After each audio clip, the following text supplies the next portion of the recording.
Hai semua, ketemu lagi dengan aku Yuli. Selamat datang di channel aku. Di video kali ini aku mau ngomongin tentang bisnis dan usaha. Mungkin di antara kamu ada yang lagi pengen banget buka usaha tapi bingung mau mulai dari mana. Atau hal apa sih yang perlu dipikirkan sebelum buka usaha? Pastiin nonton video ini sampai selesai ya.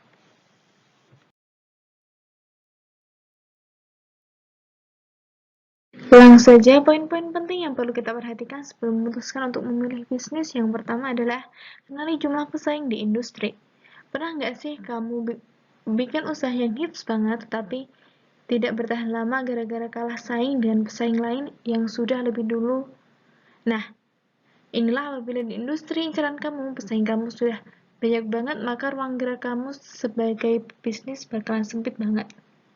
Soalnya industri yang sudah lama cenderung berusaha banding harga lebih murah sehingga perang harga seperti ini biasanya sulit tembus dengan pemain baru.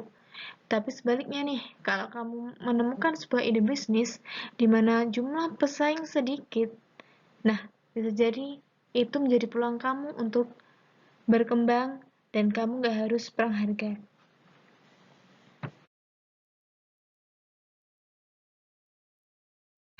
Poin yang kedua adalah ancaman pendatang baru. Kenapa sih hal ini perlu dipertimbangkan?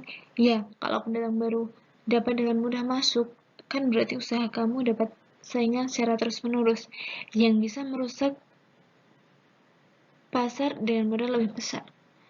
Makanya, semakin sulit kedatangan pendatang baru masuk berarti ideal nih posisi usaha kamu di industri ini.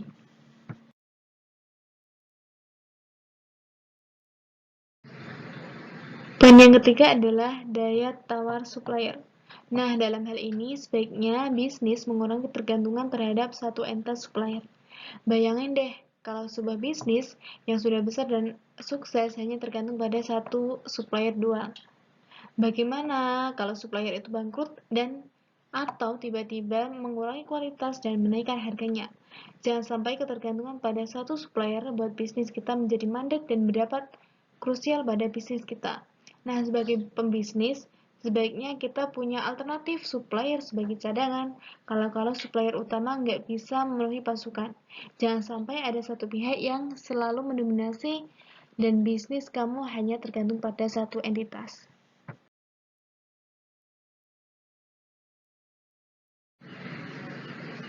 Poin yang keempat yaitu daya tawar customer. Kalau kamu punya bisnis di mana kamu bergantung sama satu customer doang, dan mereka punya power tinggi untuk terus-terusan nego harga, berarti bisnis kamu sulit untuk berkembang. Sedangkan sebaliknya, kalau kamu punya bisnis di mana customer kamu butuh banget dengan produk kamu dan daya tawar terhadap produk kamu rendah, maka bisnis kamu makin bagus.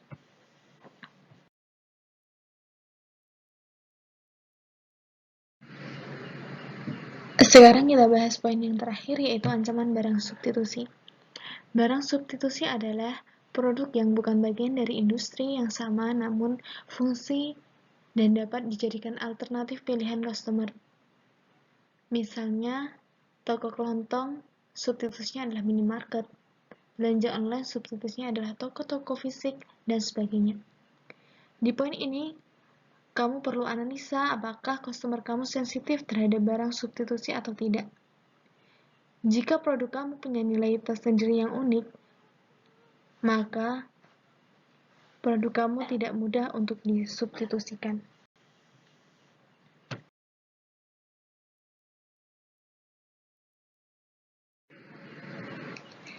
Oke deh, itu tadi ulasan aku tentang strategi dalam memulai usaha. Semoga bermanfaat untuk kamu yang mau memulai bisnis usaha. Thanks for watching and attention. Wassalamualaikum warahmatullahi wabarakatuh.